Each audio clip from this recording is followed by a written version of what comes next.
has come together. We are very, very privileged to have with us today an organization that was founded back in the early 90s. Was it 1990? So, and it was created by a few people, one of which was a guy named Jim Foster.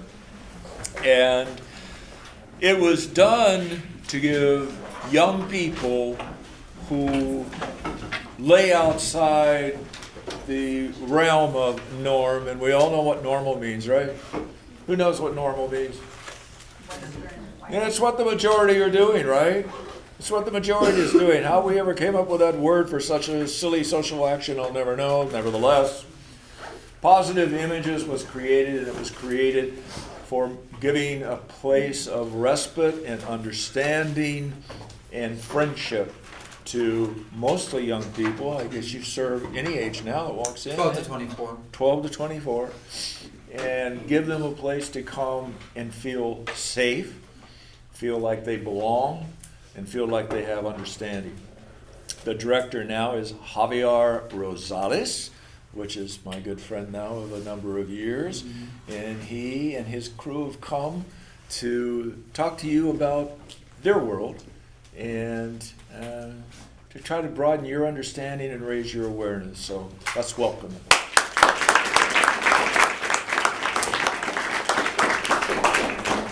Good morning, y'all. How y'all doing? Good. It's a little cold outside. We have trouble finding parking, but we're here. Is the camera rolling? One thing, can I cuss on camera? That's a good question, right? I think as long as you... It's appropriate, right? I'm probably not gonna cuss, but... I think we might be in good shape. How are we doing, video? Can we do that? Oh, do whatever you want. All right. Well, I won't do anything that I won't. I'll keep it PG-13. At least I'll try.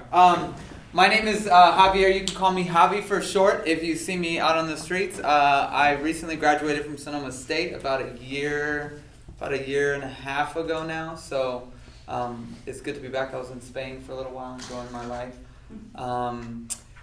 I have recently become the director of Positive Images. So Jim Foster, after 25 years of being with the organization, found it his time to kind of retire and take a different position with the organization. And so we have been doing our panels a little bit differently. We try to incorporate a little bit more of activities and dialogue with our audience, which is all of you.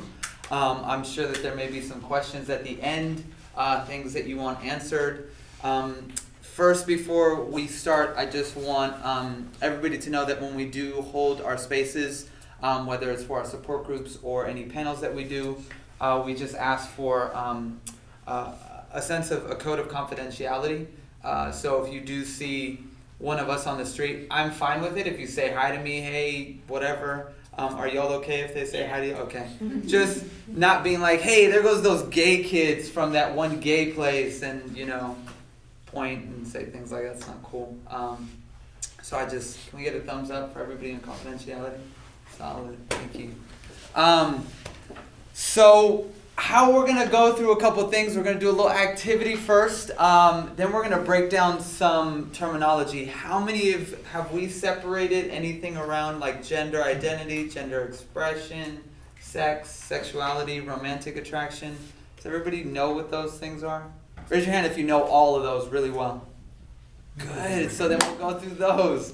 After that, we'll share a little bit of our narrative, and then we'll go into a little bit of dialogue of discussion of maybe some questions that you all have. I really want to encourage each of you. High schools are a little bit different. Middle schools are sometimes even harder, but be surprised. Some middle school kids are like, hey, I want to ask a question.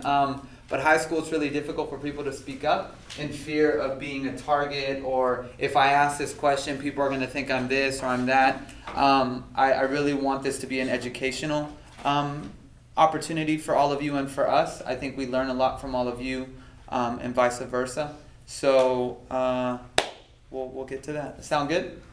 Solid. Some ideas. What is respect? Anybody can say. You can raise your hand. Say out loud. Yeah. Treating others the way you want to be treated. Okay. Very good. And how do you want to be treated? Awesomely. Awesome. Good. With respect. With respect. That's good. You would, yeah. Like respect is like understanding the values of like other people's beliefs and like why they follow them. Definitely. Because that idea that maybe respect in the United States may be one way or even in different states, but when you go to other parts of the world, respect may be differently, and so knowing those values and those beliefs of others, and so, good stuff. Any other thoughts? What does respect sound like? Being silent when other people are talking, Mm-hmm. acknowledging their presence. Right. Active listening. Anything else that came up? Where do we learn respect from? A parent. Parents, family, Peers. school, peers. Basically everywhere, right? It's like on the wall there's something that may be like red and it says here, this is what respect means.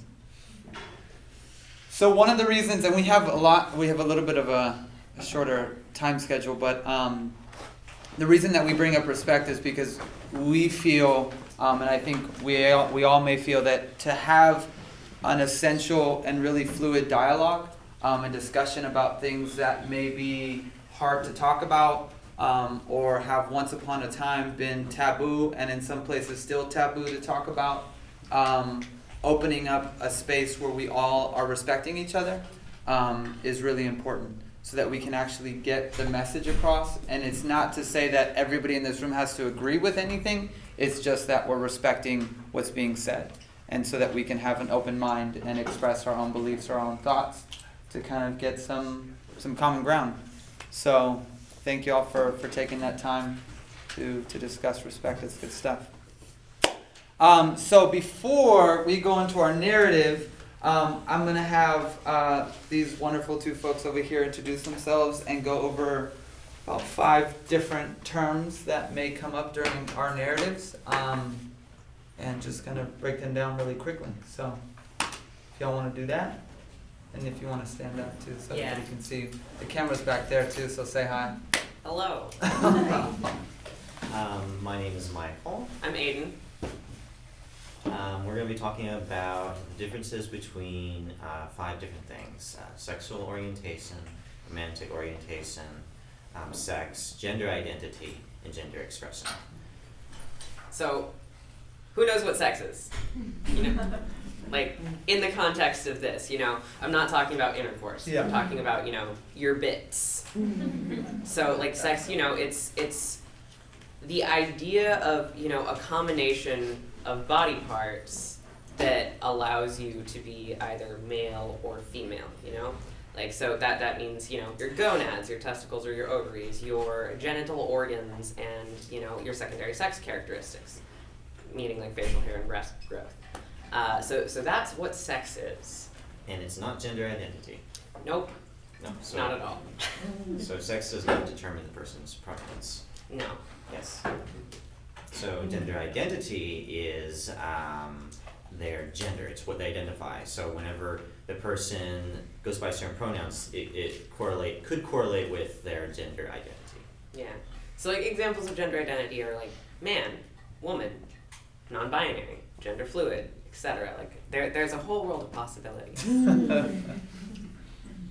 And then what is the difference with those two things, and then how one expresses themselves? So, are y'all familiar with the concept of like a butch woman? Like a butch lesbian? You know? She's a woman, right? But she expresses herself in a way that's societally considered typically masculine, right? So that's her gender expression. That does not indicate her gender identity, because, you know, it's kind of not related. Like your clothes aren't like, hey, this means I am this. Like your clothes may say stuff about you, but they also might not. But gender expression, the term, just refers to how you present yourself to the outside world in response to society's ideas of gender. So whether that means that you're a woman and you wear makeup every single day and you wear skirts and dresses and high heels, or you're a man and you like wearing suits all the time, or you just want to wear sweatpants all the time. Like it's how you present yourself in relation to gender in society. And it's another thing that doesn't determine a person's pronouns. Yeah. And then there are the two there's the sexual orientation and romantic orientation, right? And sexual attraction has to do with, of course, how you feel sexually when you're attracted to someone. In terms of when you think of them as, Damn, that person is hot. I would like to have sex with them. That is an example of a sexual attraction. yes. And then romantic attraction is different. Romantic attraction has to do with, I want to hold hands with that person. Oh, I want to hug that person. Oh, I want to spend time on the beach, slowly walking. So that might look like, you spend hours talking on the phone at night and you don't want to hang up, and maybe it looks like you want to get married to this person one day because you feel so romantic when you're with them, Mhm. That's romantic. Yes. Woo! Everybody get that? Was that good? There's obviously like a lot more to it, but sometimes we've found that if we go too deep, people are like, what? I can't even think about this right now. So we do the surface part. So before we share our narratives, y'all will go first. I will just go through those. I am a male. I identify as man, so I'm a cis male. I also am gay, and I express most of the time masculine. Last night, not so much. We had like an expression night with the youth and the young adults, so I think I put on a dress and some lipstick, which was kind of intense. And I think that's it. I'm sexually obviously attracted to men since I'm gay, but I'm also romantically attracted to men, so that's that. Did y'all want to share yours and then go into your narratives? So, to go through my list of stuff, I was assigned female at birth. I identify as gender fluid, so I don't identify as a woman or female. I am pansexual, meaning like I am attracted to all of the genders, and I'm also like panromantic, because like people are great, right? I'm into it. Expression-wise, I'm kind of all over the place. Like last night, full face of makeup, tiny dress. Tonight, lazy college child. Flannel sweatpants, I don't care. Okay, let me see here. Gender, I'm still determining that. I'm wanting to express a little bit more androgynously. I'm attracted to guys sexually, but I'm noticing that I'm kind of pan-romantic, meaning with romantic attraction, it could happen to anyone, depending. Boom. Cool. So I think for your narratives, we're probably going to do like five minutes each. So whoever wants to start. You want me to go first? Yeah. Alright, so, like I said, my name is Aiden. Right now I'm 18. I am going to college. I came out when I was 11 years old. Now, that might seem kind of young to you guys, but like, for me, like, I kind of thought like it was the end of my life. Now, that may seem dramatic, but my experience of growing up was, I grew up in a household where sexuality wasn't really an issue. My mom was openly bisexual. My sister was like out as a lesbian to both of us, and like, so like I never had an issue with like my sexuality at all, because it would just be like, ha ha, yeah, mom, I have a crush on a girl, or ha ha, yeah, there's a cute boy. But when I started to hit puberty, stuff got a little wild for me. I didn't really understand what was going on. I was just like, something's not right. And I was miserable. And by the time I had figured out like that I was transgender, I had already seen like, media's portrayals of transgender like 7 years ago, which was, they were all dying, They were killing themselves, they were getting assaulted, murdered, raped. So I honestly thought that like me being trans was it. That was the end of my life. I had no future ahead of me. So when I did come out, I came out during my first suicide attempt because I kind of like figured like, hey, I guess I should tell my family why I want to die, right? And that wasn't great. You know, when you come out during a suicide attempt and then you're gone for 2 weeks because you're hospitalized, you come back to middle school with a new name, telling people not to call you a girl, it gets a little messy. And I didn't live in a great neighborhood at the time. I actually ended up losing pretty much all of my friends after I came out. And within 2 days, like, the entire school knew that I was trans. And I started to get bullied, and like it escalated until I was getting like literally every day like bullied until I was like shoved down flights of stairs and stepped on. So like I couldn't handle that, of course. You know, I was just like an 11-year-old kid. I was already struggling with like my whole deal gender-wise, and then that starts happening. So I couldn't handle going to campus school, and I switched to online schooling. Now like home life, I thought it was gonna be fine. Because when I first came out, my mom was super duper supportive. She was like on it, and like she wouldn't let like the people at the hospital call me a girl and stuff. And like I hadn't figured out a name, but she was still like supportive about it. Until it seemed like I wasn't in immediate danger of committing suicide. Then she started to encourage me to dress more feminine and act more feminine and just be more of a girl in general. And when I found out that she was diagnosed with sarcoidosis, which is an autoimmune disease, I decided that like I would sacrifice like my own identity to make her happy. I wanted her to be able to have a child she was proud of when she died. So I spent the next like probably like 4 years essentially forcing myself to perform femininity in a way that I hated. Like I constantly hated it. I could not stand it. Like every day I would think about killing myself, and I didn't stop trying to kill myself until I was like 15. So my mom did die in 2013, and I moved here to California because I'd previously lived in Hawaii. And I came here. I'm living with my grandparents and my dad, and one day I was taking lunch to my grandma at her work, and Javier was a friend of hers from work, and he said to me, like, hey, you should come to this thing called Positive Images. And I was like, okay, I don't know anybody here, I'm bad at making friends, I'll go to this thing that you told me about. And I did. And I can honestly say that like this is probably the single best decision I've ever made in my life. Even though like I had moved in with my dad, who's very supportive, and like my grandparents, who mostly understand, I still didn't feel like I could be totally myself with them. I was afraid that like if I presented the way I wanted to, like they would either like invalidate my identity or like just stop loving me.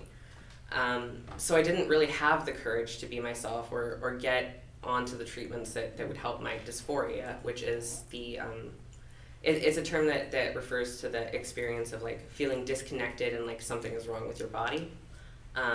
So I didn't have like access to the treatment for that until after I went to Positive Images, because when I walked into this, like it was just this tiny room in like downtown Santa Rosa that like it was so hot, and there were like 30 people in there, and it was like a little bit miserable just because it was so hot, but it was like the first time that I had found a group of people that I actually felt seen and respected by. So that gave me the courage to be more open about myself with my family. And I was able to get on testosterone therapy like the same month, and I was able to get top surgery, which is getting your breasts removed, last year. And since then, you know, I've been here. I like to joke that I'm gonna stick around till they burn my house down and kick me out of town. And I've been doing like this kind of work because I think it's really important, and because I don't want to see other children experience the things that I've experienced. I want to be part of the reason, at least, that they can get help and they can get support and they don't feel like they don't have a future. So that's my story. Thank you.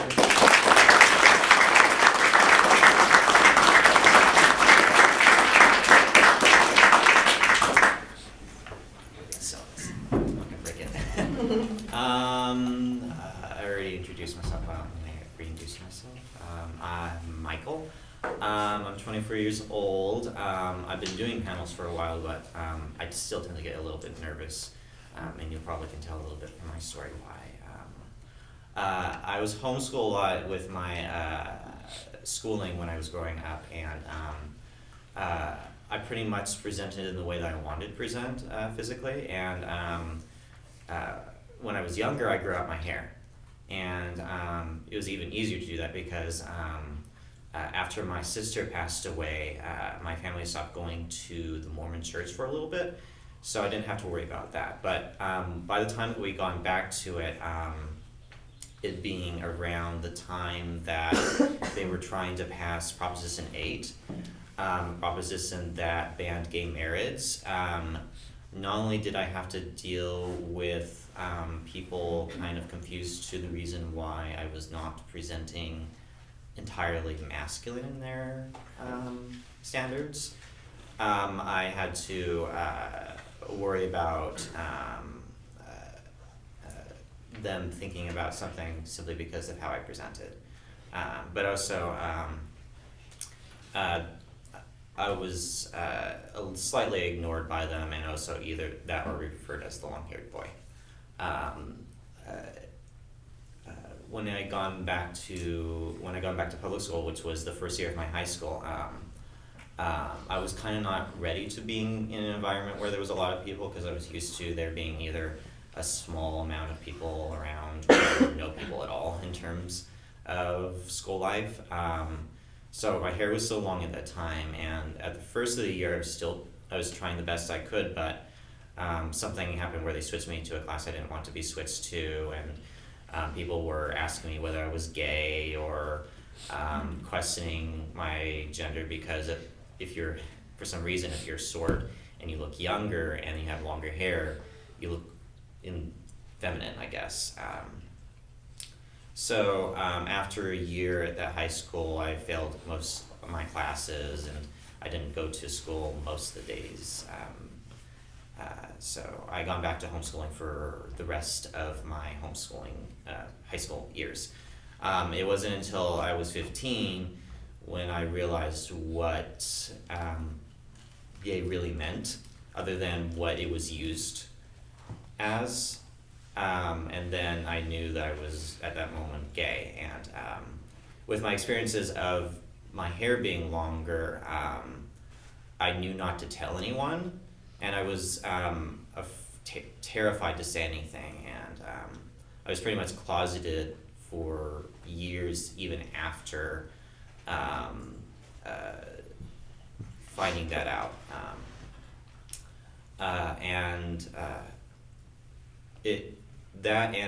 That contributed to the social anxiety that I had, but also choosing to hide away and to be afraid of people too. It wasn't until that I was 21 that I knew if I continued to stay at home and do nothing, that it would lead to self-destruction.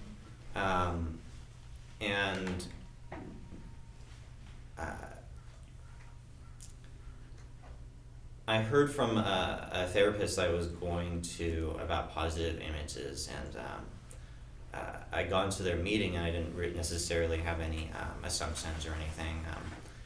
I was pretty much doing the best I could. I was sitting there just quietly because I was afraid to act in any which way. All the things that I heard from them were all the things I needed to hear about community, self-acceptance, self-love, grief, especially grief from all the things that I've grieved about, either my sister or the time lost that I could have spent with people or friends when I didn't have any friends.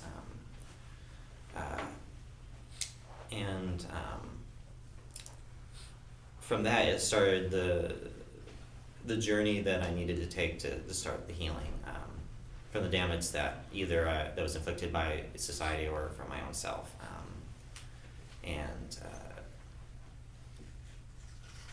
After about a year of being part of positive images,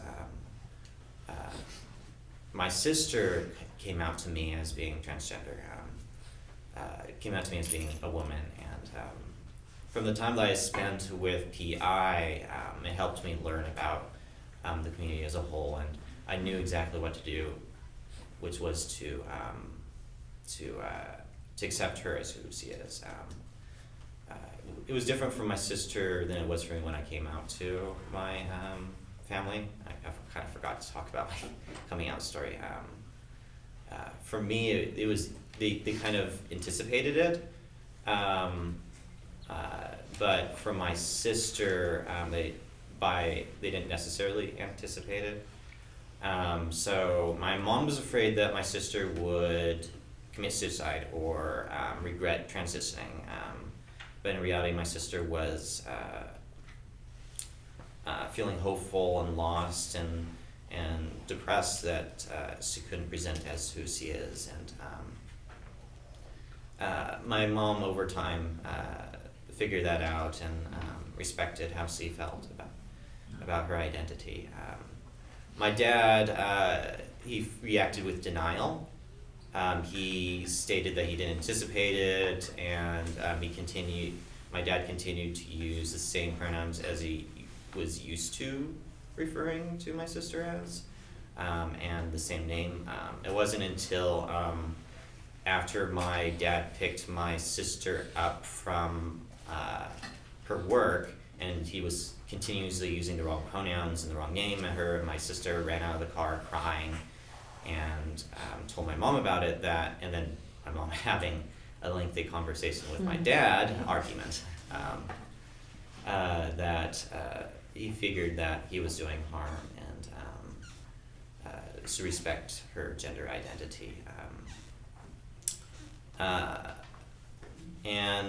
With my own process after coming out, after I came out, people don't necessarily anticipate anything about your sexuality to a certain degree if you present in a certain way.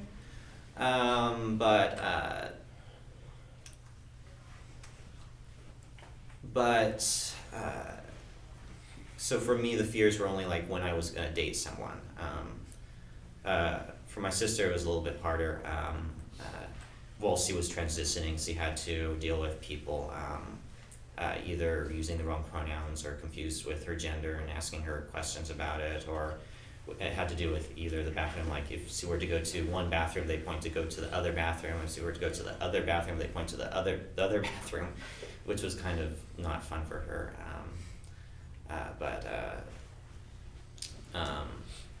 I noticed with when I started dating that there were certain things that I noticed in terms of when two guys are dating, they're still guys, and I noticed that how it just seemed very different in terms of just respect. That's what I mean. So luckily I did find someone who's I love a lot and is very emotionally in tune with emotions and is respectful and loving and listening. Yeah, that's my story.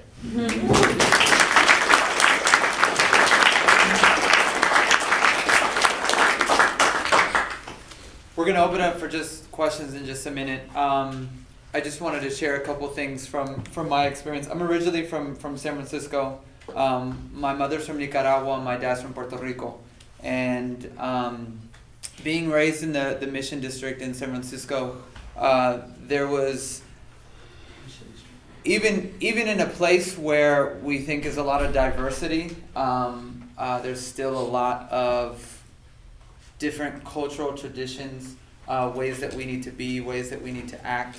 And I think when I was younger, it was very clear to me that men had to be this way and women had to be this way. And so, because my father wasn't really in my life a lot, I sought other ways of family or a figure that was more masculine.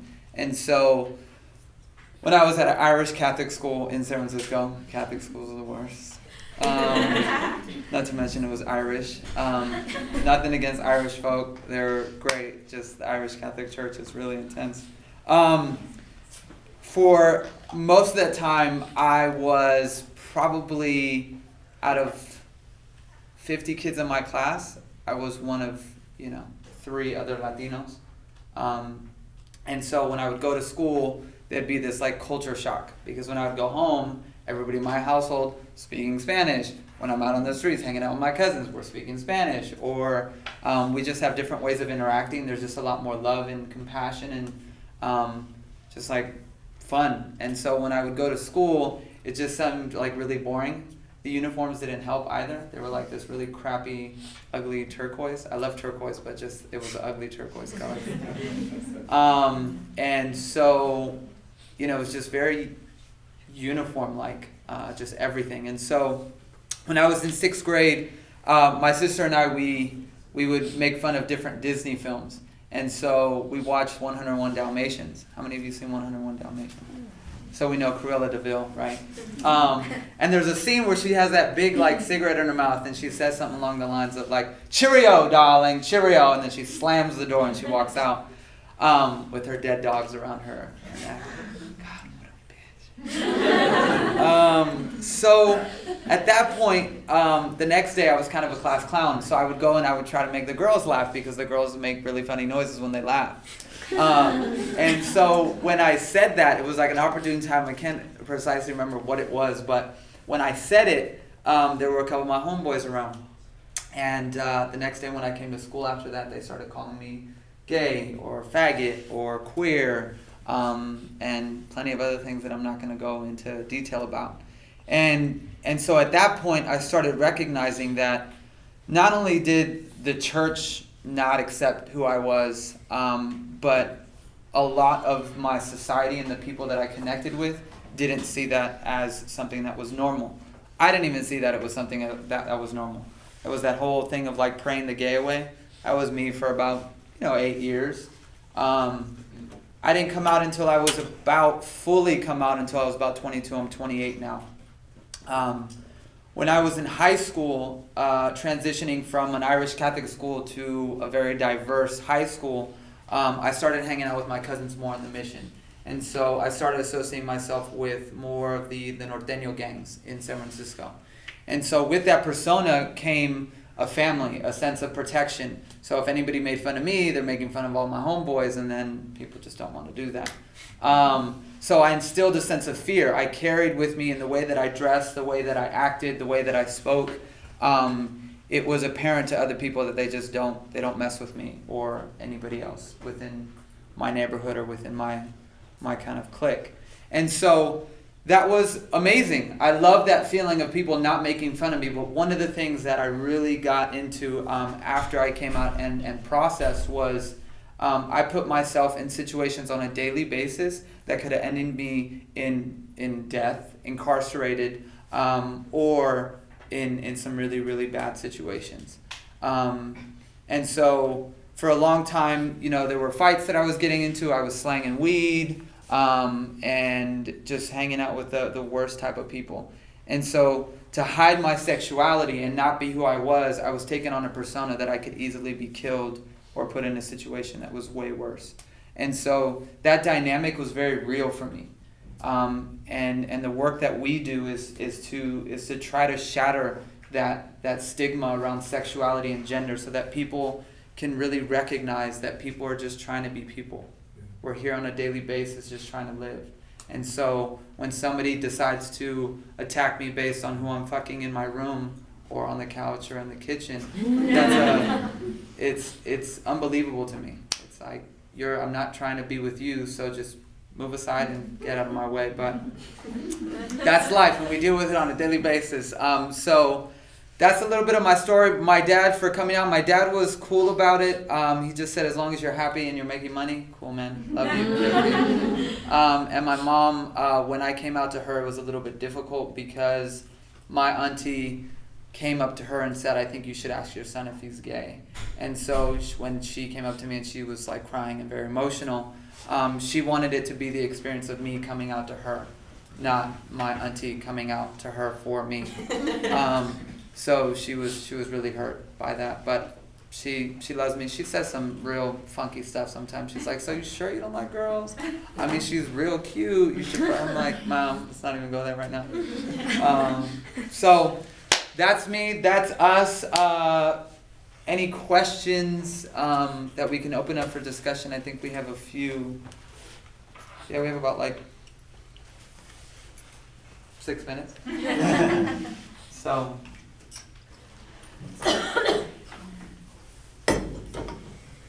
Yeah. Yeah, I just want to say, like, I totally agree with everything that's been said, and I definitely hope that, like, there's some awesome social progress that can happen with, like, in the future.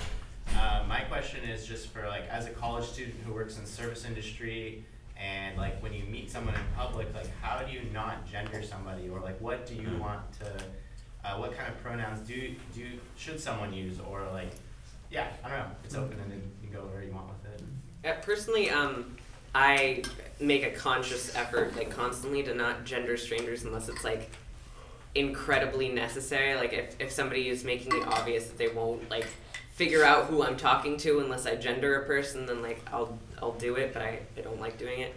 But what I do is I'm just like, person, they, them, you know, I just use sort of neutral gendered language. Because, like, that's what I would prefer for people to use for me if they didn't, you know.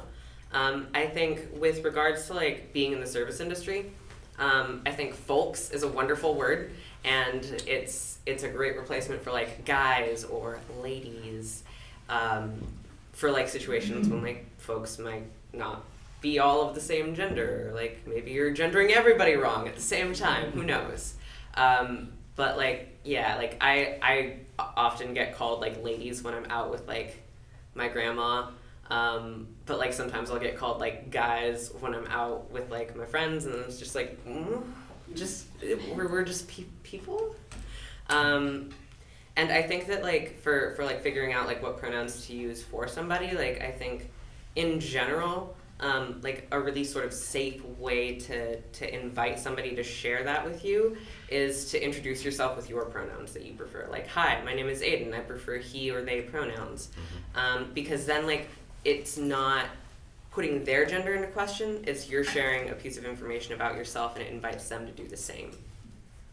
What could help with getting to learn a person's pronoun, or to help you remember a person's pronoun, is rather than sifting the mindset of assuming a person's gender by looking at them and thinking of it more like a name, so that it's a little bit easier for you to remember the person's pronoun.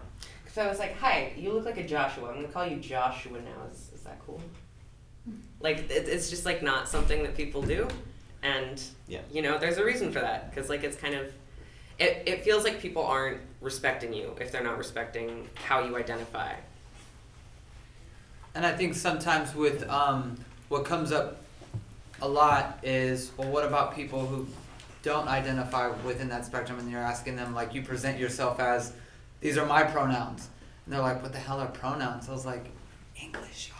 Grammar, go back probably to, like, first, second grade, maybe you'll learn this. But some people just don't even know what a pronoun is. They're like, what is a pronoun? And so sometimes they may get a look on their face, and they're like, what did you just say? Then, you know, it's like, no, don't worry about it. What's your name? He's like, oh, my name is whatever. But people who do identify, they'll see that as a sign of respect. They'll be like, wow, this person is actually using cultural humility and being a person that's willing to expose themselves for their identity, so that I can be that vulnerable with this person. So, and in many ways, you make a difference in somebody's life when you do that. So in services, you're just going to get people all throughout the day, and so just practicing on that.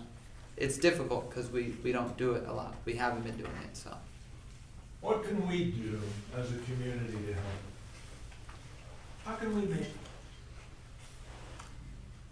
your ability to just be people, how can we help? Just dance, man. Telling you, like, in weird situations, I mean, I'm serious. When you're in situations where things get uncomfortable, God, when you dance and you feel it, people just think you're weird, but then sometimes they start dancing with you. They're like, what the hell is going on? I'm not sure. No, that was a little bit facetious. No, but I love to dance, and so when I feel like there's something that's uncomfortable, I feel a sense to be a little bit more vulnerable, put a risk out there. So sometimes when an awkward situation comes up and say I'm in a group with my folks right here and they say, you know, that's hella gay in a negative way. And so you're sitting there, instead of like sitting in an awkwardness, you just be like, you take a risk and you say, man, that wasn't cool. Like, why did you say that? Where does that come from? And so particularly in circles of where there's somebody that has a sense of, I wouldn't say authority, but you have a leadership. You know, people look up to you. I think like in that moment, you can really shed a lot of light on inclusivity and being appreciative of other people, especially when you see a lot of people continuously using it. If you hold yourself a leadership position, that's where change starts to happen, because people look up to you. And so if you challenge, more likely or not, the other people in the circle are going to actually process that in that moment or later. Yeah, and like anybody can be a leader, right? So like the fact that like you can be a leader means that your sort of like the way you carry yourself and the way that you model culturally, the way that you present as a good way to behave, you know, is really powerful. You know, you are an example to everybody, and like, you know, as long as you're being a good example and respectful of other people, like people are gonna catch on. And I think that that's one of the best ways to do it, is to just like treat people with respect and dignity and let people follow suit. You know, you guys, we could go on for an hour. Thank you.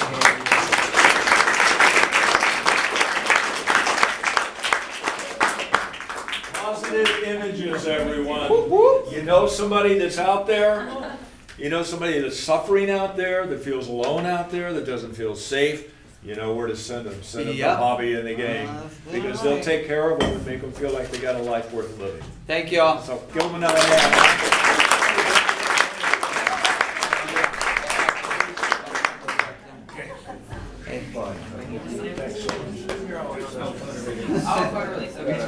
We try. Also, if you want to be an ally, we welcome allies. We love allies, and like, you don't have to be queer to come.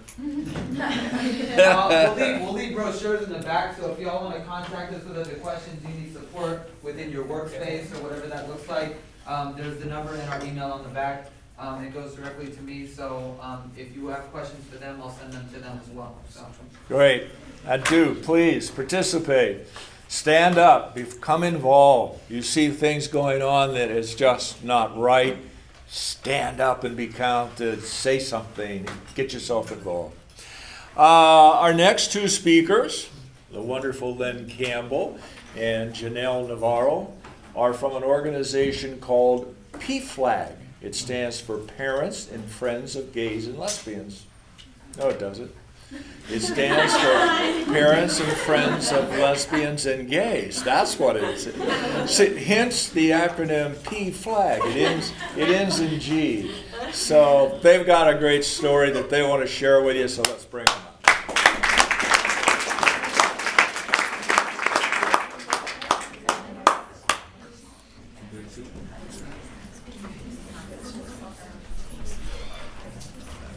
This is Lynn. This is Janelle. Okay, and I'm Joe, and I'm leading.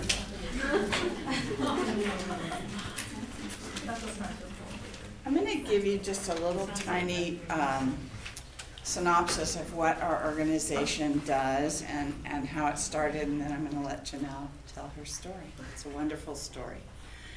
And while she starts, I'm going to put our information up on the board in case any of you, like Joe said, know someone who's suffering, knows parents who are having a struggle accepting their gay, lesbian, transgendered kids or family members. There is networking and support for them. So back in 1973, a woman in New York named Jeannie Manford, was sick and tired of her son being bullied in high school. And there was a gay pride parade going on in New York City, and she grabbed her son, she made a sign, and she stepped in to the parade all by themselves. And hence began an organization that now boasts 400 chapters in the United States and also in the District of Columbia and Puerto Rico. So we've come a long way since 1973, and I am the mother of a gay son, and I'll tell my story later, but the story you're going to hear from Janelle is, in my opinion, a true love story. So while I put the information on the board of where to find us, I'm going to let her start. So let me just start by saying I'm a little nervous. This is only my second time doing this, so I'll try not to pass out in front of the camera. One of the things I wanted to add about PFLAG is it also supports parents and friends of transgender kids. And we're seeing a lot more parents of transgender children at a very young age coming in for support and information than we are actually seeing parents of gay children. So that's one of the things that has changed quite a bit. But, and one of the reasons I share my story, because it's a very personal story with a bunch of people that I've never met before, is because I really want, I think it's very important, if I can help anybody understand what a transgender person goes through and what a difficult decision it is to transition. If it helps you with any of your own gender issues, or if you know somebody that's going through this. So, I identify as trans, and I'm also a woman. Shortly after I transitioned, I was on a walk with my wife, and she asked me, "How do you identify?" And I said, "I'm trans." And she said, "I thought you always just say you're just a woman." And I said, "I am, but I'm also trans. And if I have to hide the fact now that I'm trans, then I'm just crawling back into another closet. And I refuse to live in a closet anymore. They're a very dark, lonely place that nobody should have to live in." So let me tell you a little bit about the closet I lived in for a little over 50 years. My father was a very abusive man, both physically and verbally. So somewhere around the age of 7 or 8, I went into what they call survival mode, and I pushed all those feelings about being different so far down that they really didn't emerge again until my early 20s.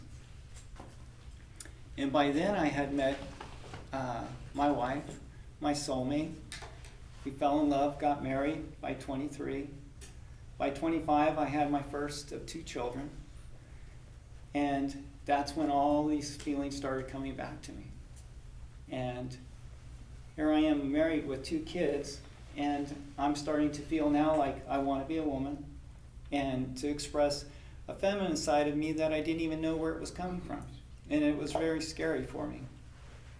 So one of the things I'm very grateful for is that I did share these feelings with my wife.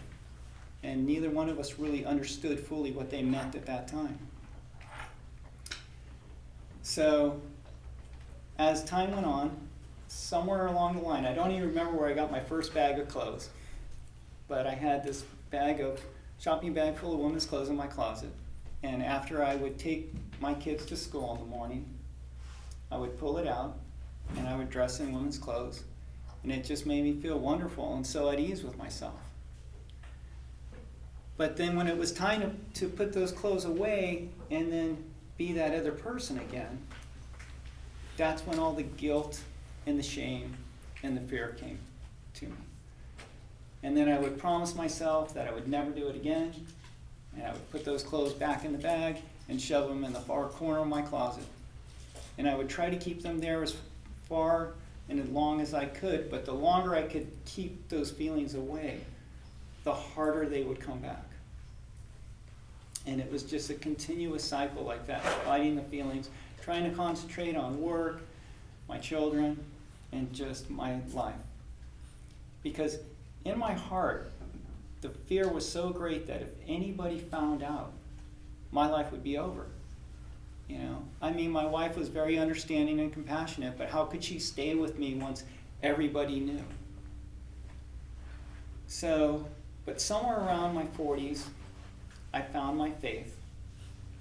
And probably for the first time in my life, I believed that at least I wasn't going to go to hell for something that I really couldn't understand fully at that time or help. And as I got closer to 50, which I was able to retire at 50, I was a Teamster for 31 years. And if you had seen a picture of me then, you wouldn't even, I was 100 pounds heavier, my hair was about that long, and I had a goatee. So, and it's really common for people that are that deep in the closet to do almost everything they can so people would not suspect. But as I get closer to retirement, I had this dream of becoming June Cleaver. I was going to be able to, my kids didn't live at home anymore, I was going to be able to dress every day that I could, take care of the house, take care of my wife who still worked. I loved to cook, and I thought that would be enough for me. And it was for a little while, but the more I allowed myself to be myself, then the harder it was when I couldn't. And when a week or 2 weeks would go by with family events and just things in life in general where I couldn't be myself at home, then I became a very grumpy, not nice person to be around. And the thing that made me decide that I needed to go talk to somebody finally was I was home alone. My wife was out of town on work. And I had dressed really nice, felt really good about myself, looked in this full-length mirror, and I had this big, broad smile on my face. And then all of a sudden, that smile just melted away, and I was just crying. And I thought, here I feel so good about myself, and I can't go anywhere, and I can't tell anyone. And that's when I realized how small my world was. Sorry. And so I decided I needed to talk to somebody about this. But I was afraid to talk to my wife about seeking counseling because I was worried about, she might think, well, where is this going to go? And I was always worried about that straw that might break that camel's back. So it took me about 4 months to build up the courage to ask her. And it was around Christmas time. I figured she wouldn't leave me at Christmas time.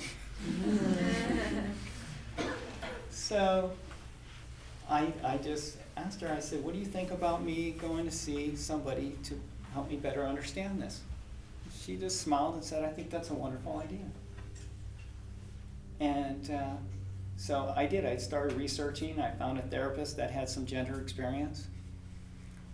And I called her up, and I got her confidential voicemail. And it said, just leave your name and number, and I'll call you back. And I immediately hung up the phone. And I thought to myself, you gotta be crazy. If I leave my name and number, you're gonna know who I am. But that's how ingrained the fear was in me, that if I just let one little hint out, the whole world would know. So after about literally a month of trying to call and hope that she would answer the phone, I realized if I wanted to see her, I needed to leave her my name and number. So I did. And she called me back the next day. I was watching my grandson, who was 2 at the time. And so he was watching cartoons, and I went into his back bedroom and so I could have a little privacy, and talked to her for a little bit, and she asked if she could know a little bit why I wanted to see her. And the minute I told her that I felt like I was a woman and I felt this need, I immediately started crying. And that's when I realized how heavy the secret had been. It had felt like a house was lifted off my shoulders. The very first time I sat in her office across from her, and she just looked at me and said, "It's okay, this is just who you are. You were born this way. You didn't do anything to cause this." It was so powerful to hear. And that was like taking the cork out of the bottle, and the genie came out, and there was no going back. And so over the next year and a half of going to see a therapist, and that shame started to melt away. And for the first time, I actually loved who I was. But the fear was still there. The fear was great that if I decided to transition, I could lose everything. I could lose my wife, my children, my grandchildren. I could lose the home that we built together. And it's not a totally unfounded fear. So I fought it as long as I could. And the dysphoria of the uncomfortable feeling of this body and really what I wanted was starting to just kick in 24/7. And every time I looked at a woman, didn't matter who she was, I saw what I wanted to be and who I wasn't. And it was becoming really maddening. I was coming home from the gym one day in my car, and I saw this woman just walking her dog, and I thought to myself, that's really a cute outfit, I would wear that. And I cried all the way home. And I knew I needed to make a decision, because my prayers at night had changed from, "Dear God, thank you for all the blessings I have in my life," to just, "Please take me. I can't do this. I don't have the strength." And after about a month of asking God every night just to take me out of the world, I realized He wasn't going to do it. So I started thinking about how I could do it myself. And it's not really hard. If you really want to kill yourself, there's lots of ways to do it. But then I thought about my children, and they're probably what saved my life. Because I didn't want to leave this world without them at least knowing why. And I thought to myself, well, that can always be my plan B. And that's a really crappy plan B. But it gave me the courage I needed to do. If my life went in the toilet, I always had that. So on Saturday morning, I had to have a conversation with my wife that was the hardest conversation I ever had in my life. Because she had always said, if you become a woman, I don't know how I'll feel. I'm not gay. So I sat down with her one morning and I said, we need to talk. And I told her, I'm going to transition. And we cried and talked for over 2.5 hours. And all I wanted her to do was look at me and say, it'll be okay. But she didn't. She said, I will support you through this and help you in any way I can, but I don't know how I'm going to feel when you become a woman. Because even though she saw me dressed most of the time, she still knew she was going to bed with her husband every night. But the one thing she did say at the end of our talk that gave me hope, that I clinged on to, was she said, I love you today, and I can't imagine not loving you. So then I had to decide to come out to my children and all my close friends. But I realized that I needed to put it more down on paper, because when you get very emotional, it's hard to tell what you want to say and the order you want to say it and how you want it to come out. So I wrote a little 1.5-page letter, and I called up my children, and I said, I need to talk to you. First my daughter in the morning, but then that same afternoon my son. And so I went over to my daughter's house with this letter in hand, and I said, you need to sit down and have a cup of coffee. And she saw the letter in my hand, and she looked up at me and she goes, did I do something wrong? And I said, no. I said, I just want you to sit here with me. I want you to read this letter, and then we can talk. She read it. She got up, she had tears in her eyes and crying. And I said, are you okay? And she said, I just feel so horrible that you've gone through your whole life like this. And she said, of course I still love you and I still want you in my children's life. And then she asked the first question. Does that mean you're going to divorce mom and start dating men? And I'm like, no, it doesn't really work that way. Your gender identity and who you're sexually attracted to are two separate things. But then she was very good. She had a lot of goofy questions, and she asked me, what size pants do you wear? And I said, size 8, and she flipped me off. And since it went so well with her, I was really worried about my son.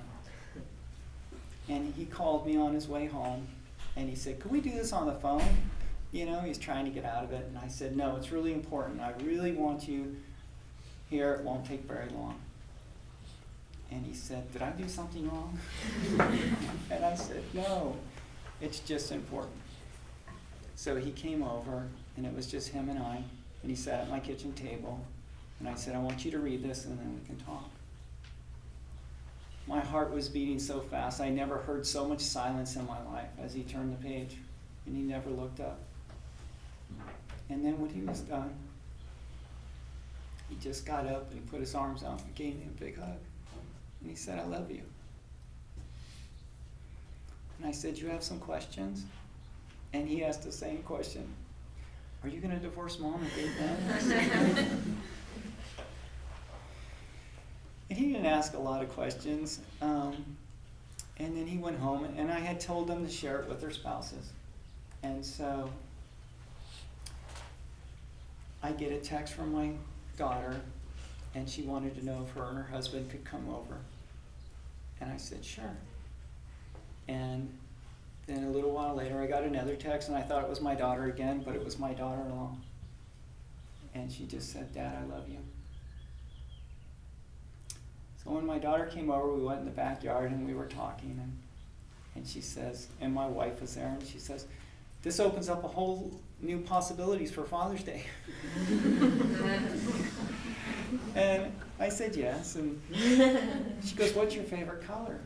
And before I could say anything, my wife goes, pink. And I go, no, and she goes, it's pink. I said, okay, it's pink.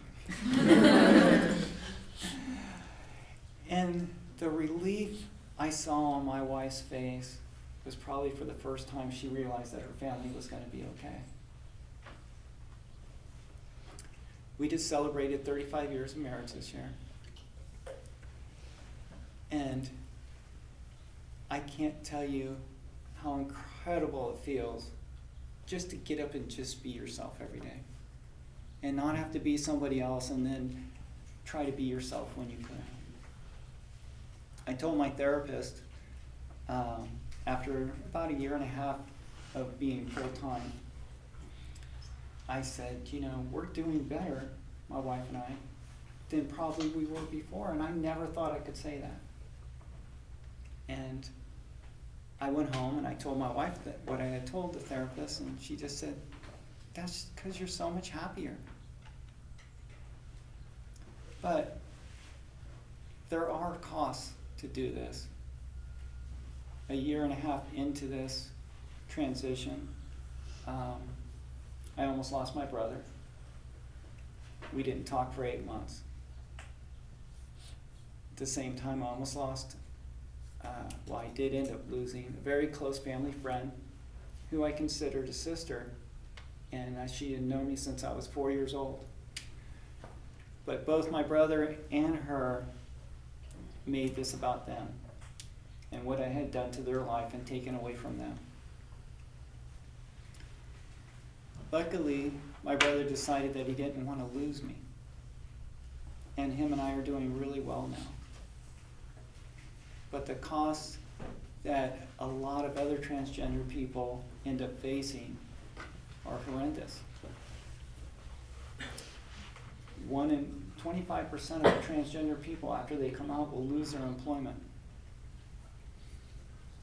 You're 4 times more likely to earn less than $10,000 a year as a transgender person. And the statistic that breaks my heart, and I know how real it is, 41% of transgender people will try to take their own life. That's almost half. I mean, if you looked around the room and you said, the person next to you is going to try to kill themselves, and that next person's not going to, but the next person is. And what really brings that number down is acceptance. And that's all it is. They're finding in young transgender children, with just a little bit of acceptance from their parents, that suicide rate starts to drop dramatically. And with full acceptance, it goes way down. So, that's my story. Thank you.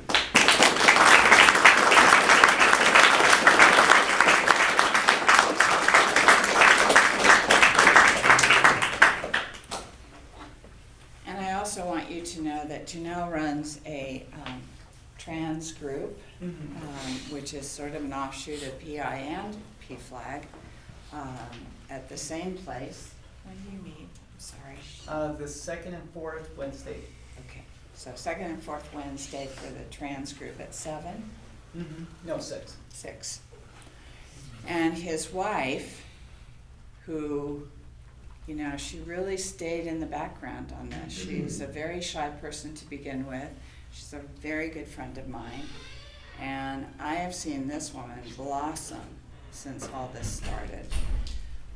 From being very quiet and just introspective about it all, and it was her personal journey, to she now runs a group for spouses of transgender people. So it's just an incredible story.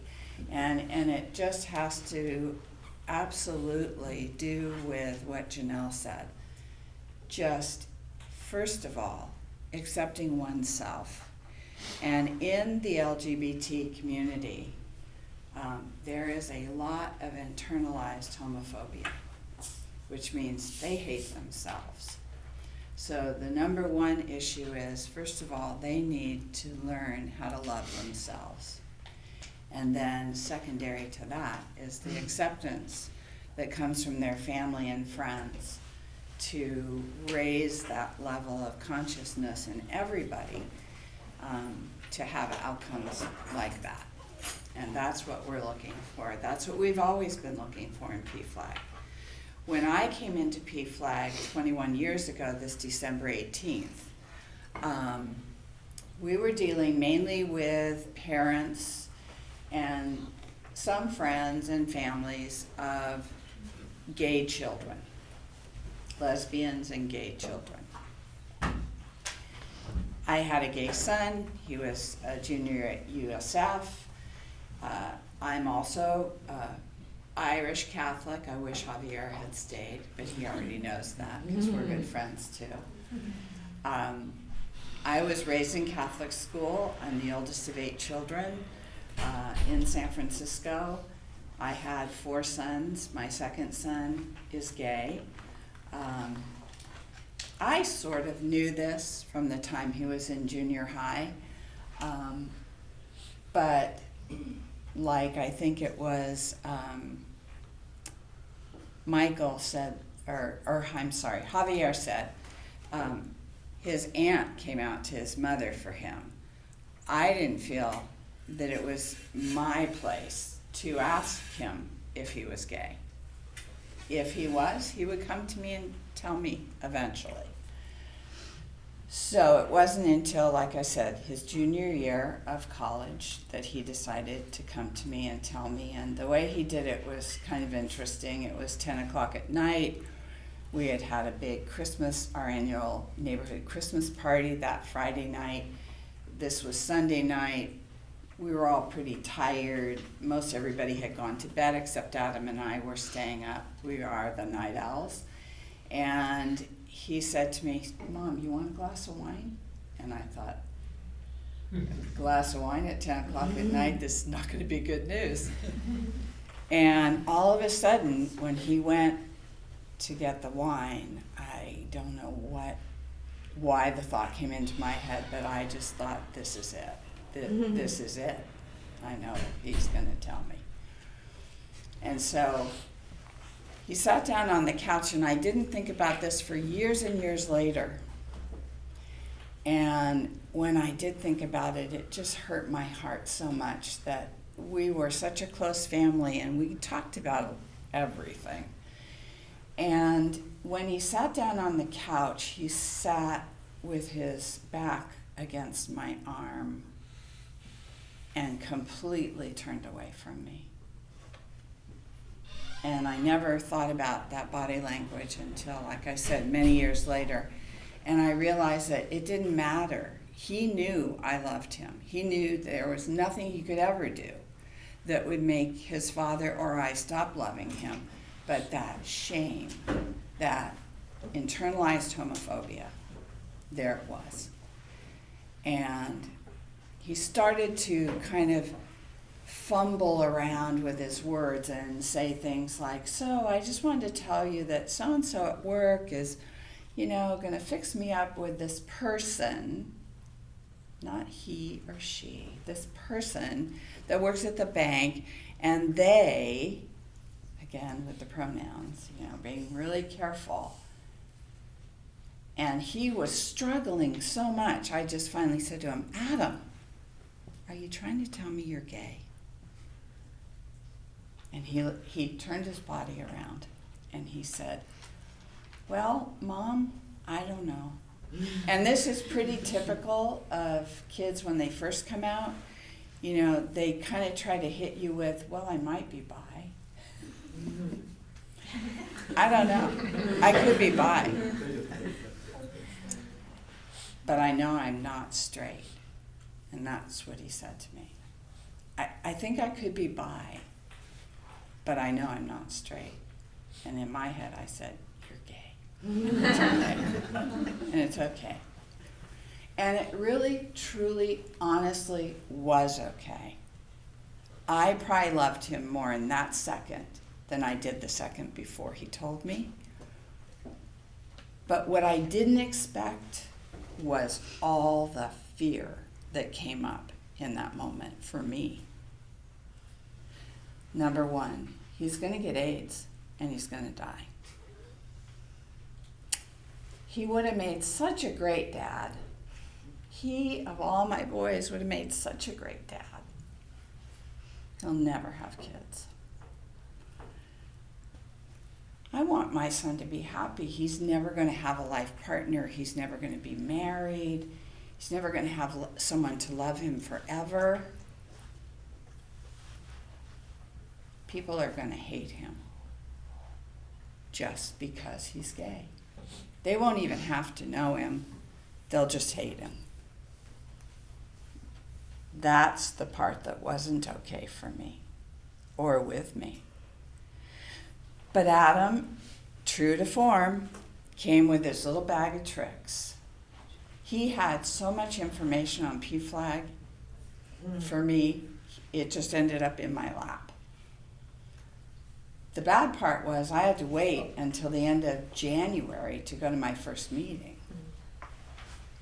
Well, 21 years later, here I am. I've just turned over being president to Janelle. I'm now the treasurer. why do I keep doing this? I'm fine with having a gay child. In fact, I consider it a blessing. I do it because somebody was there for me. Somebody helped me to educate myself and bring me out of my ignorance that caused my fear, because that's what fear comes from, ignorance, not knowing what the next thing is going to be. That creates fear. And once I educated myself and realized and experienced life with this kid and how amazing and wonderful it was going to be, it all started falling into place. So very quickly, I know that clock's not working, so I don't know how much more time we have, but 25 minutes. oh, super. Okay. So Adam came out, and it took him a couple of days to tell his dad. And I think he was kind of waiting for me to tell him. And I said, not my job. You need to tell your dad. Your dad's going to be fine. I should mention that his dad was a lieutenant colonel in the Marine Corps at the time. The part always tickles. Right? And you know, I think he took it better than I did. He was very afraid that Adam was going to get hurt. That was his biggest fear. But he was trying to calm me down on all the other fears I had. He just kept saying to me, it's going to be okay. It's going to be okay.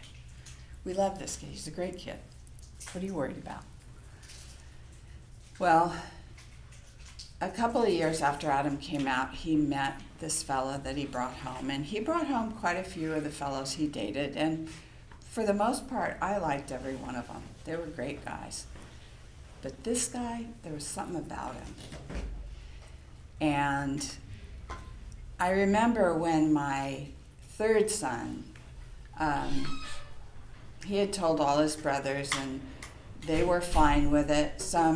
My oldest was actually called me in tears right after Adam had called him. He was living in Sacramento at the time. He was out of college and working, and when I answered the phone, I said, why are you crying? Do you have a problem with Adam being gay? And he said, no, Mom, but all those times that we called him faggot and gay boy, and we used those terms around him. I said, yeah, words hurt people. Now you know. And I said, but that's the good news. Now you know. So now you can help other people who do that. You know, if I'm in a room, like Javier said, how can you help? You hear a gay joke or a gay slur on campus,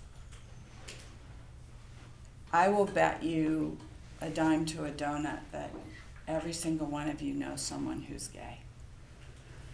And you remember that person, and a very wise woman who I met when I first got into PFLAG told a story about how she handled that kind of thing in her life when someone did that in public around her.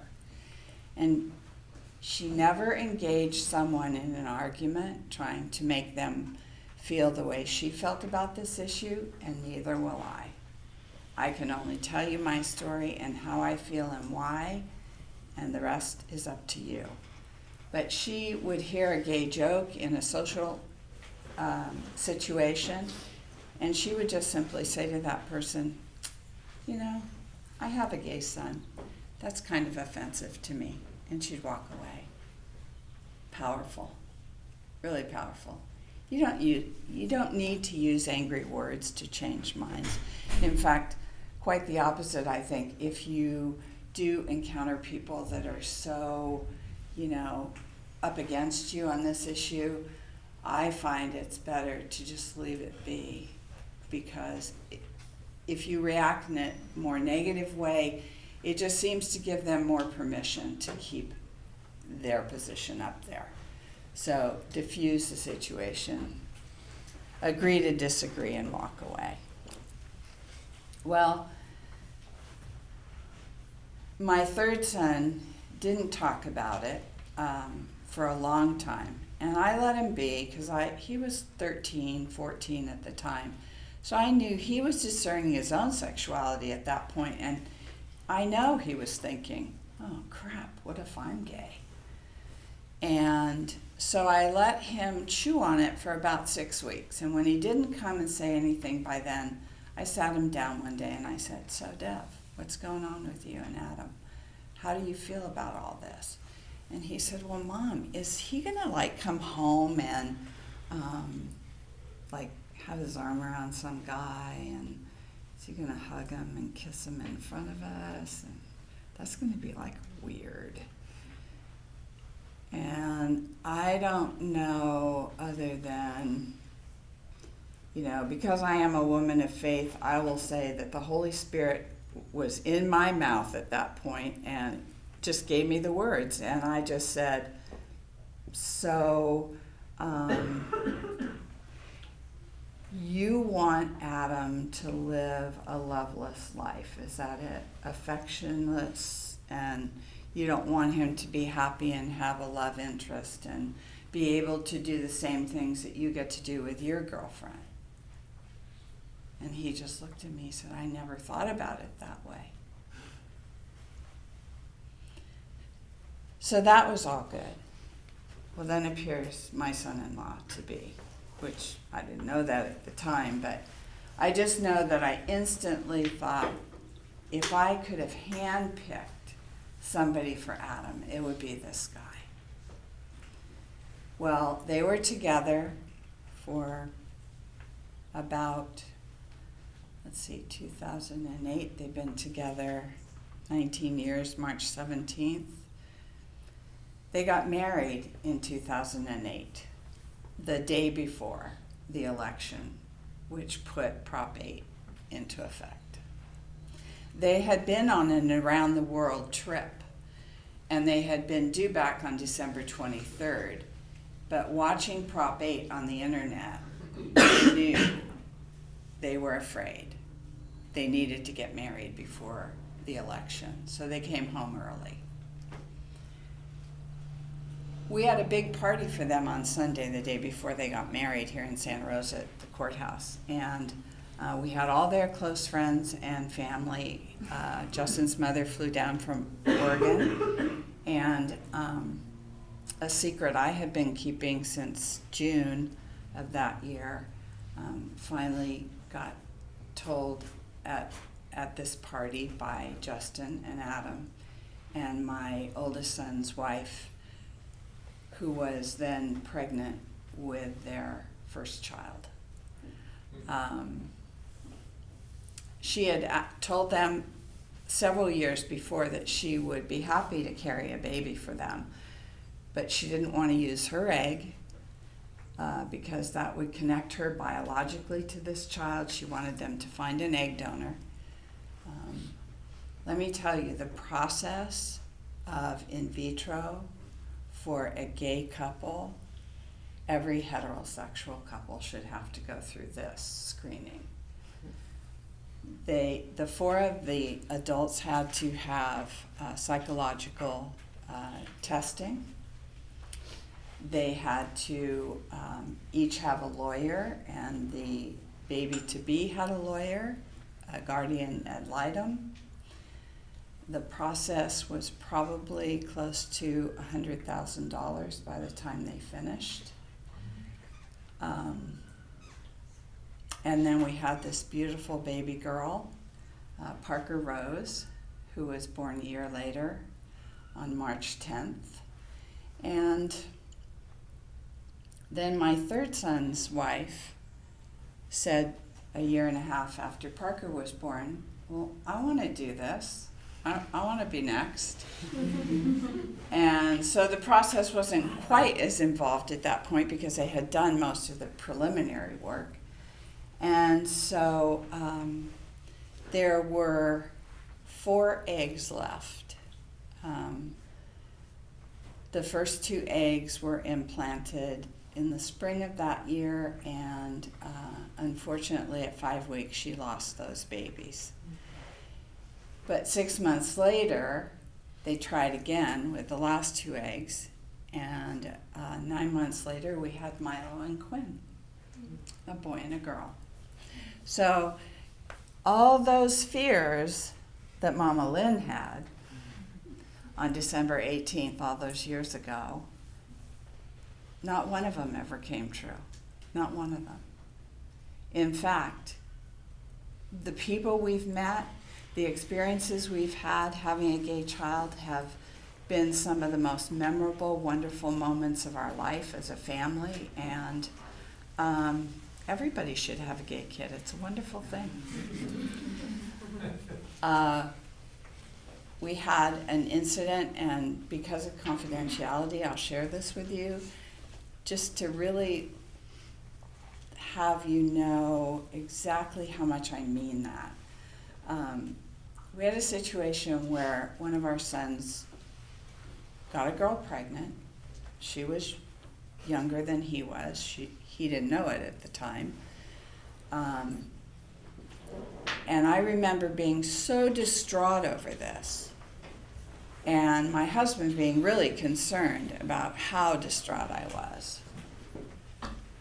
I know stuff happens, but because she had lied to him about her age, this particular son could have been arrested and gone to jail for statutory rape.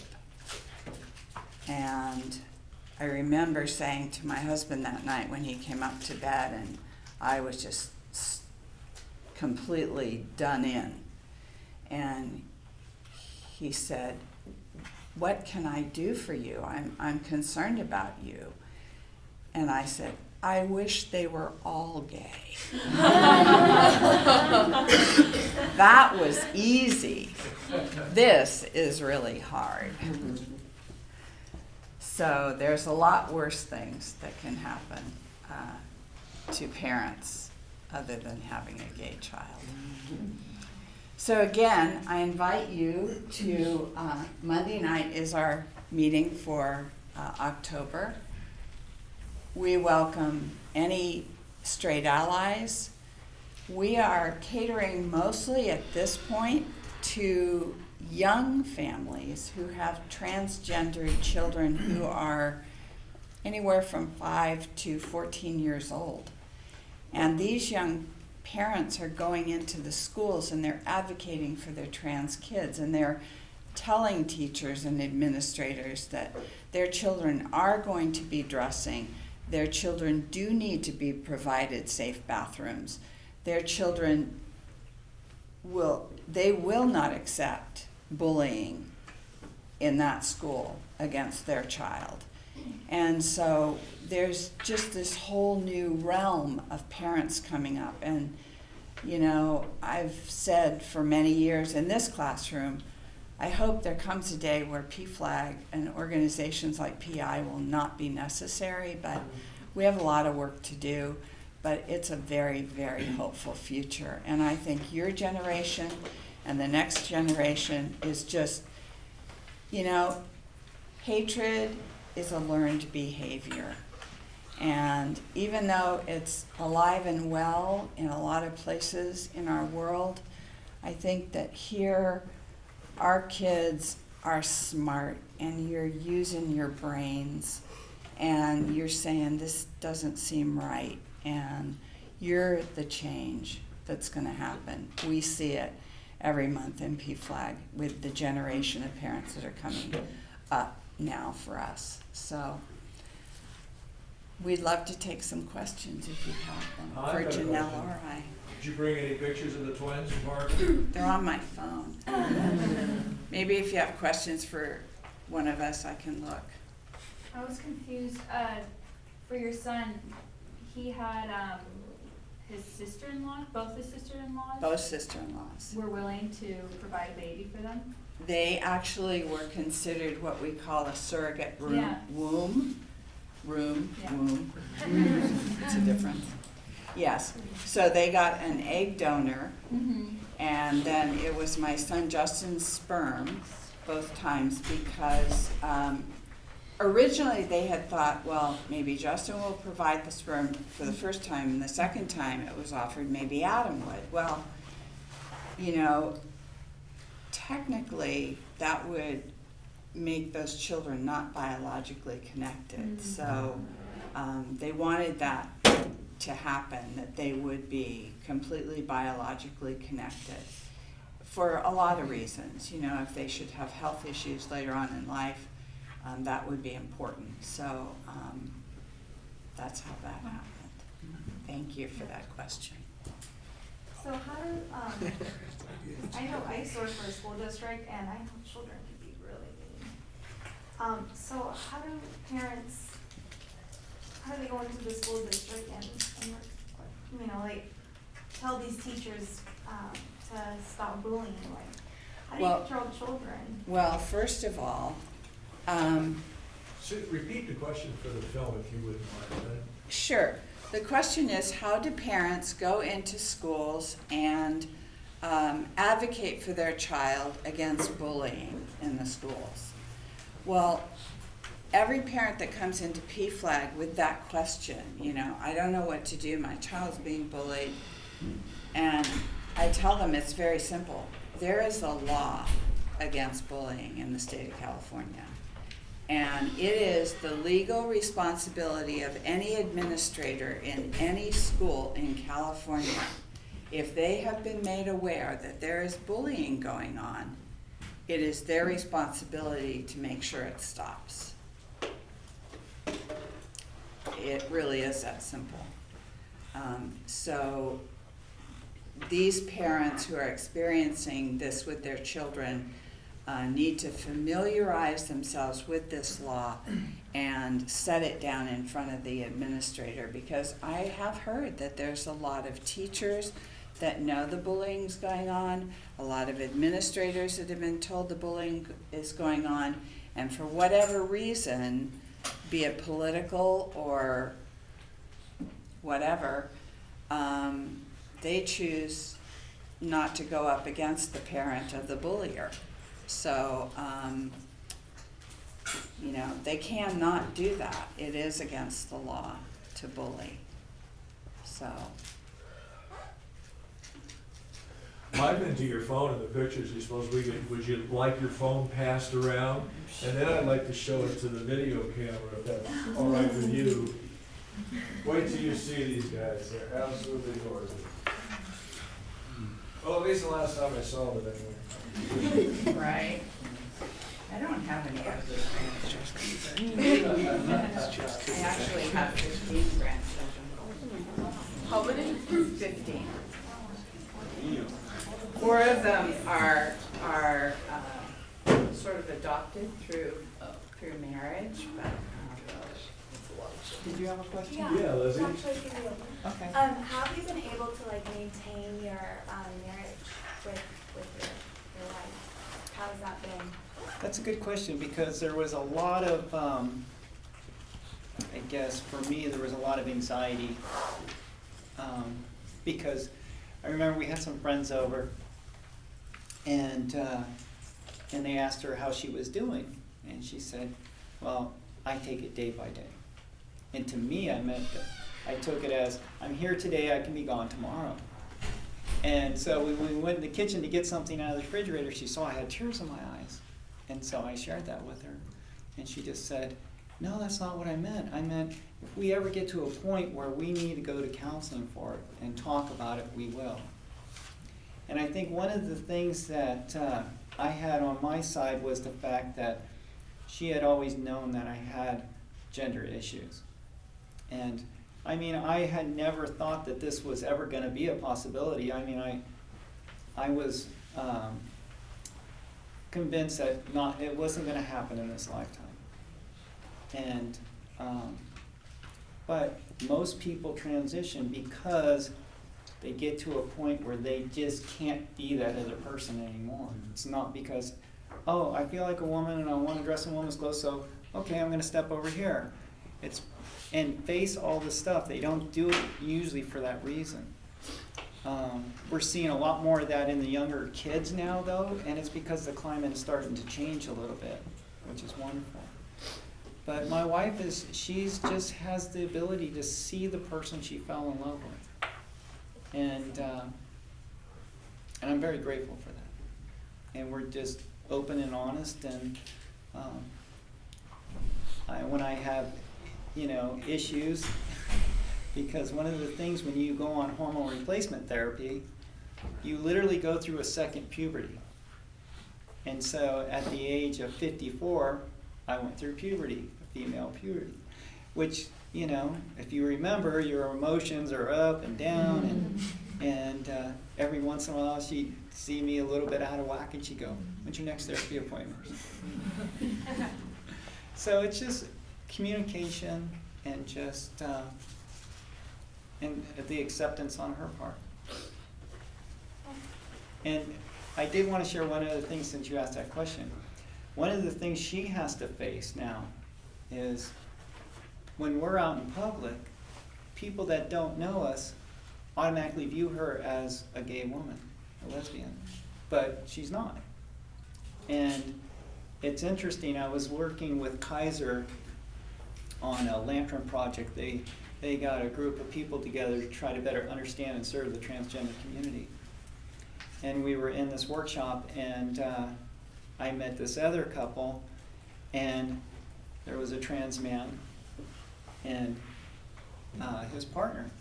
And so I had related that story about my wife being viewed as gay, and she said, "That's so funny because I fought really hard for my lesbian identity, and now my partner transitioned into a man, and now when we're out in public, everybody views us as a heterosexual couple." The irony. Yeah. So, anyways. I was just wondering how you felt about the Caitlyn Jenner transition, it being so public and being turned into a reality TV show. Did you feel like that was helpful for the transgender community, or? She took a lot of flack from the trans community, mainly for her political views. I thought it took great courage to be able to do that so publicly. And she was a public figure, as Bruce Jenner, so I don't think she had any choice but to make it public. And I do think she did help the transgender community because it brought it out to the forefront. And shows like that and I Am Jazz, I don't know if you've ever seen that show, it really helped bring awareness. So I think it did help, but... We've got about 5 minutes if you have any last questions. Can I share one more thing? Sure. And it's just a really heart-touching story that I have. Lynn had said that, hatred and bigotry is taught, it's not born in children. And my granddaughter, who now lives with me, she's 5 years old. And her mother's been always very upfront with her because she knew me as Papa, and now I'm Poppy to her. And she's just really happy for me that I'm happy. If she sees an old picture of me, she says, "Oh, that's when Poppy was Papa, and now she's Poppy." And so I was sitting on our love seat in our family room one afternoon, and she came in and she had a Sophia First dress on, and she had this big white hat on. And so I said, "Is that your princess hat?" And she says, "No, that's my wedding hat." And she pointed to the picture up on the wall that was a wedding picture of my wife and I from a long time ago. And my wife had this big white hat on.